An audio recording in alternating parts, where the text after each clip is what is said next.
11강입니다. 오르피즘과 들론의 부분인데요. 자, 여기서 이 아폴리네르가 이 명명한 이름을 붙인 오르피즘이라는 미술 경향에 대해 지금 설명한 글입니다. 자, 여기서 그 과학적 입체주의, 초기에 나왔던 그 입체주의가 있는데요. 자, 여기에서 조금 더 발전된 양식의 어떤 형태의 해체는 물론이고, 이것은 이 과학적 입체주의도 마찬가지 이거를 똑같이 어떻게 추구를 했단 말이야. 그런데 여기서 더 나아가서 색채의 분할을 통해 입체주의를 구현하는 미술 경향. 자, 이게 누가? 바로 예술가인 이 들로네가 바로 대표적인 인물입니다. 자, 여기 중요한 단어가 바로 이 동시주의적 특성이라는 게 있고요. 자, 이거 기억을 해 놓으셔야 되겠고요. 분할법과 같이 마찬가지로. 자, 그리고 이것이 나중에 이 독일의 그 청기사파와 그다음에 추상해와, 자, 여기까지 영향을 주게 되는 이런 유파라고 보시면 될 것 같아요. 자, 본문 들어갑니다. 현대 미술은 20세기 초에 입체주의를 시발점, 그러니까 출발점으로 한다 이렇게 보시면 될 것 같고요. 자, 입체주의는 그러니까 20세기가 되면서 이 첫 출발점이 되는 미술 양식이 바로 여기 입체주의란 말이에요. 입체파. 자, 입체주의는 대상을 사실적으로 재현해 내려고 한 기존의 미술적 경향을 떨쳐버리고 여기서 새로운 그 미술의 가능성을 펼쳐 보였습니다. 그 새로움이라는 것이 뭐냐? 작가의 정신을 투영하여 대상을 주관적으로 묘사하는 것으로 입체주의는 여러 방향에서 본 대상의 모습을 하나의 화폭 안에 표현하려는 노력을 통해서 자, 2차원의 평면, 종이는 여기 2차원이잖아요. 이런 평면에다가 지금 3차원의 이걸 존재하는 대상을 담아내고자 했던 이게 바로 입체파입니다. 자, 입체주의의 이러한 시도는 객관성보다는 뭘 강조하고요? 주관성을 강조하고, 자, 시각성보다는 바로 이 정신성을 추구하는 미술적 경향을 주도했다고 평가받습니다. 자, 현대 예술의 옹호자이자 입체주의의 대변인으로 불리는 이 프랑스의 아폴리네르는 입체주의를 진실임, 직함, 그리고 또 눈의 즐거움에 대한 부정이라고 말하고 있어요. 긍정적으로 본 거야? 부정적으로 본 거야? 부정을 하는 거죠. 자, 이때 진실임 직하다고 했으니까 진실은 아니란 얘기네요. 자, 그리고 눈의 즐거움, 시각적인 즐거움만 추구한다 이겁니다. 자, 다시 가면, 자, 결국 이 아폴리네르는 입체주의, 입체파가 대상을 사실적으로 재현함으로써 얻어지는 이 시각적 즐거움을 자, 이렇게 보고 있는데 여기에 대해서 이걸 부정을 하면서 즐거움에 대한 부정이라고 말을 합니다. 그러면서 새로운 예술을 찾아 끊임없이 노력하는 예술가의 창작 행위 자체가 예술의 본질이라는 인식하에 입체주의를 칭송한 바가 있다. 이것도 긍정이네요. 부정이 아니라. 그렇죠? 자, 그래서 기존에 있었던 어떤 것들이야? 이 사실주의 회화에서는 그 있는 그대로에 대해서 이것을 그대로 표현을 하고 그리고 거기서 눈의 즐거움만을 추구했단 말이죠. 자, 그런데 입체파는 이것을 어떻게 했어? 해체시켜버렸어, 다. 자, 그렇기 때문에 여기에 대해서 이제 긍정적으로 지금 평가를 했다는 얘기입니다. 자, 특히 이 아폴로 네르는 프랑스의 입체주의 화가인 바로 여기서 로베르 들로네 이의 시도에 주목을 하게 됩니다. 자, 여기서 아폴리네르는 피카소로 대표되는 입체주의, 즉 형태를 해체하고 이를 재조립함으로써 대상을 표현하는 과학적 입체주의. 그러니까 처음 초기에 나왔던 입체파가 바로 이 피카소가 가장 대표적인 인물이 되겠죠. 자, 여기는 이 과학적 입체주의와 들로네의 어떤 입체주의를 구별하게 됩니다. 자, 그래서 이 들로네가 형태의 해체는 물론이고 이거는 누구와 똑같아? 이 과학적 입체주의와 동일한 어떤 방법을 사용했다는 얘기예요. 자, 그리고 거기다가 지금 플러스가 돼가지고 자, 색채의 분할을 통해서 입체주의를 구현했다는 점에서 피카소와의 차별점을 가진다고 봅니다. 자, 공통점 물어보면 피카소와 이 들로네는 둘 다 형태의 해체라는 공통점이 있어요. 하지만 차이점은 뭐라는 얘기예요? 자, 색채의 분할을 통해 입체주의를 구현한 것은 누구? 들로네고 피카소는 여기까지 나가지 못했다는 얘기야.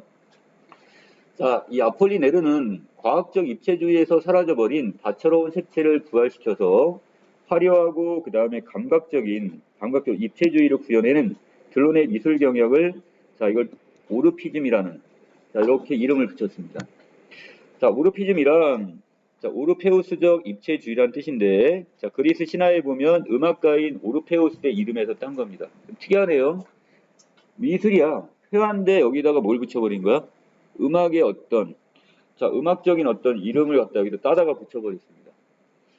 자, 그리고 이 아폴로 네르는 들로네의 작품이 영혼을 울리는, 자, 감동을 주는 이 오르페우스의 음악을 떠올리게 할 정도로 색채를 역동적으로 리듬감 있게 구사해내고 있다고 봤다 이겁니다. 상당히 높은 칭송을 하고 있는 거죠.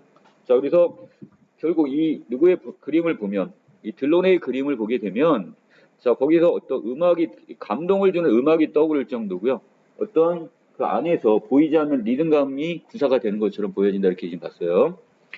이 아폴리 네르는, 자, 들로네의 작품에 현대 미술을 위한 모든 노력이 집약되어 있다고 평가를 합니다. 자, 그러면서 이 들로네를 순수한 조형 요소를 통해서 이 서정적 감흥을 불러일으키는 작가로 칭송하게 됩니다. 자, 여기서 이야기하는 이 순수한 조형 요소라는 것은 형태, 그리고 더 나아가서 바로 이 색채입니다. 이 색채를 통해서 이 서정적 감흥을 불러일으키는 작가로 칭송하게 되고요. 자, 특히 그는 들로네가 입체주의의 동시주의적 특성을, 자, 형태를 넘어서 어디까지 왔다고 봐요? 자, 색채까지 적용했다는 점에 주목을 합니다. 자, 아까 형태 같은 경우 이걸 해체시키는 거는 누구야? 피카소와 같은 이 과학주의죠. 자, 이런 어떤 입체파에서도 이걸 지금 구현을 했단 말이죠. 자, 그런데 거기다가 지금 더 추가돼서 이 색채적인 이것까지 적용을 했다는 것을 높이 평가했다는 얘기예요. 자, 여기서 이 동시주의적 특성이란, 자, 어떤 걸 얘기하는 거냐? 다양한 시각에서 파악한 대상의 여러 가지 모습을 단일한 이미지에 녹여내는 것. 자, 결국 우리가 어떤 한 인물의 정면에서 본 그림과 그 다음에 측면에서 본 그림, 피카소의 그림에 이런 입체적인 어떤 걸 보여지죠. 자, 이것을 하나의 화면에 있다 같이 동시적 하나의 화면에 다 그걸 여기 표현을 했단 말이죠. 자, 이런 어떤 뭐가 있고 단일 이것을 이런 어떤 특징이 있고, 이 동시주의적 특성은 동시적 분할과, 자, 병치를 통해, 자, 이게 드러나게 되는데, 이 병치란 말이 무슨 뜻입니까? 나란히 병자, 둘치자, 나란히 여기다가 이것을 화면 안에다 표현했다, 두었다 이렇게 보시면 돼요. 자, 3차원의 대상의 각 면들을 2차원의 평면에 옮기기 위해서는 인지된, 자, 이것을 내가 어떻게 깨달아서 알게 된 이 면들을 떼어내고 다시 재단을 하고 붙여내어서 화폭에 옮기는 작업이 필요하게 될 겁니다. 자, 이때 관념을 통해 해체한 대상의 이미지들을 2차원의 평면에 병치시키는 행위, 이것이 바로 동시적 분할과 병치다 이렇게 보시면 되겠습니다. 자, 아폴리네르에 따르면 동시적 분할과 병치는 과학적 입체주의에서도 발견되는 것이긴 하지만 그 피카소 그 시대에서도 이게 어느 정도 발견이 되긴 하지만, 자, 들로네의 작품에서 더욱 두드러진다고 봤습니다. 예, 들로네의 작품은 백광이 프리즘을 통해서 우리가 일반적인 자연광들이 있죠. 자, 이것이 프리즘을 통하면 어떻게 돼요? 이렇게 색색이 나눠져 갖고 빨주노초 파남도의 형태로 나타나잖아요.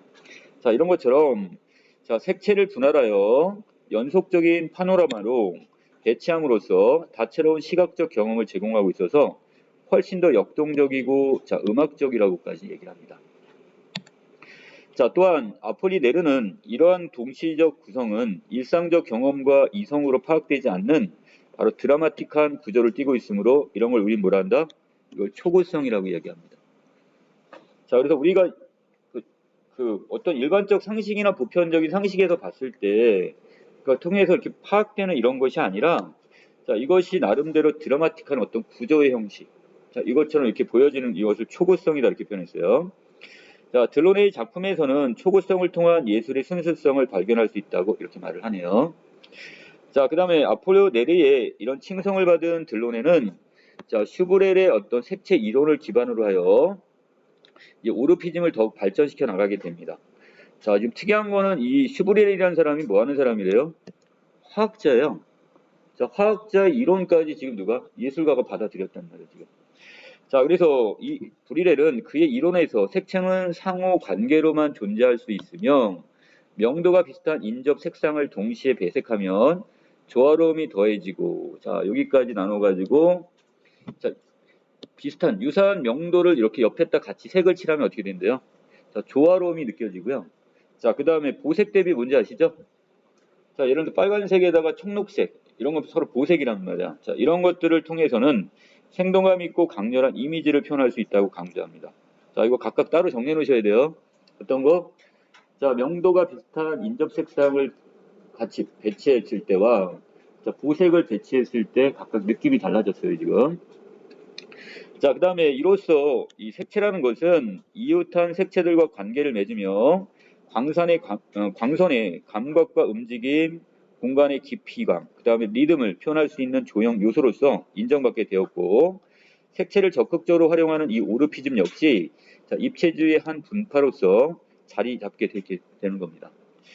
자, 들론의 이 에펠탑 연작은 색채의 관계를 통해 구성된 오르피즘의 대표적으로 꼽히는데, 자, 이 철탑인 에펠탑은 이 지어졌을 당시에 파리 경치를 해치는 흉물이라고 평가받았어요.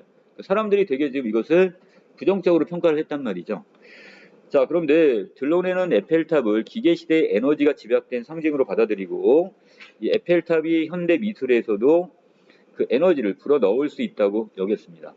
자, 그는 위에서 내려다보는 시점과 아까 이게 동시 분할이 되는 거죠.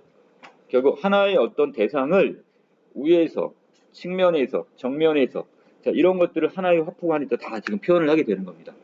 아까 얘기했던 그 윗부분에서 뭐라고 얘기했어요, 이거를? 자, 동시적 분할과 병치. 여기 기법을 사용했단 말이야, 지금. 자, 그래서 자, 여기 밑에서 올려다보는 시점, 측면에서 바라보는 시점은 10가지가 넘는 시점을 통해 에펠탑을 묘사했는데 여기다가 뭐까지요? 빛을 통해 다채롭게 구현되는 에펠탑의 예술성을 역동적이고 리듬감 있게 표현했다는 평가를 받게 됩니다. 자, 그만큼 여기서 중요시 여겨지는 게 바로 이 색채죠.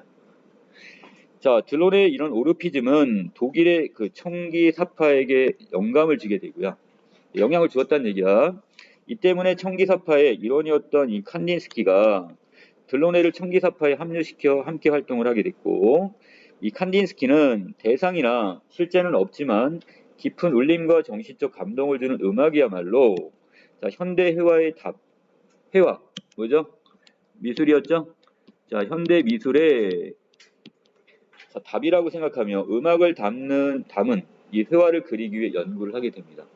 자, 이 면에서는 지금 아까 여기 있는 이 누구야? 이 칸딘스키나 그 다음에 여기 있는 아까 평가를 하는 사람이 있었죠. 비평가의 어떤 생각과 거의 같네요.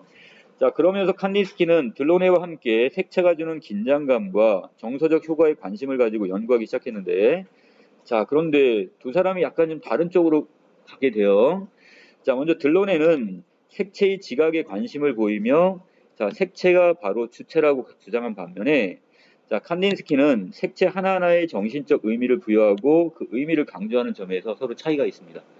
자, 아까 피카소와 들로네의 어떤 차이점이 있었고요. 공통점 차이점이 있었고, 이 마지막 부분에서는 자, 칸딘스키와 그 다음에 들로네의 또 차이점이 보입니다. 자, 색채의 힘과 원리로 화면을 구성하고자 한 이 들로네의 시도는 자, 이것이 다시 어디에까지 추상회화 이쪽으로 영향을 주게 되고요. 자, 들로네가 이 칸디스키와 함께 추상회화의 초석, 그 기초를 놓은 작가 중에 한 명으로 평가되는 이유가 이 때문이다. 여기까지 왔습니다. 그래서 나름대로 입체파의 어떤 부류에서 나왔지만 여기에다가 뭐까지 색채까지 집어넣음으로써 좀 더 발전된 양상을 보이게 되고요. 자, 거기에다가 아까 얘기했던 누구 있어? 이 슈브렐 색채 이론에 영향을 받은 겁니다. 그런데 나머지 이것이 결국 어디 후기에 이 독일의 그 청기사파나 아니면 그 뒷부분에 이 추상회화에까지 영향을 끼치게 되는 거죠. 자, 아랫부분에서 자, 여기서 과학적 입체주의는 형태를 해체하고 그 다음에 자, 이를 재조립함으로 대상을 표현하는 경향의 입체주의고 이 대표적인 사람이 아까 피카소였어요. 자, 그 다음에 오르피즘은 형태를 해체하는 것에 더해서 자, 이 색채 분할법까지 쓰이게 되는 거죠. 자, 그래서 이게 좀 차이점이 좀 있었습니다. 자, 그 다음에 동시주의적 특성이란 다양한 시각에서 파악한 대상의 여러 가지 모습을 단일한 이미지에 녹여내는 것. 자, 그래서 이 과학적 입체주의와 그 다음 오르피즘에서 모두 확인할 수 있다고 했으니까 이건 공통점이 되겠죠, 그럼? 자, 특히 오르피즘에서는 이 동시주의적 특성에다가 뭐까지? 이 색채, 이것까지 적용을 했다는. 이게 조금 더 나간 부분이라고 보시면 될 것 같아요. 자, 그리고 아까 초고성이란 말은 일상적 경험이나 이성으로 파악되지 않는 드라마틱한 구조를 지니고 있을 때 이걸 초고성을 지녔다 이렇게 본다고 했습니다. 자, 여기까지 내용 정리 마치겠습니다.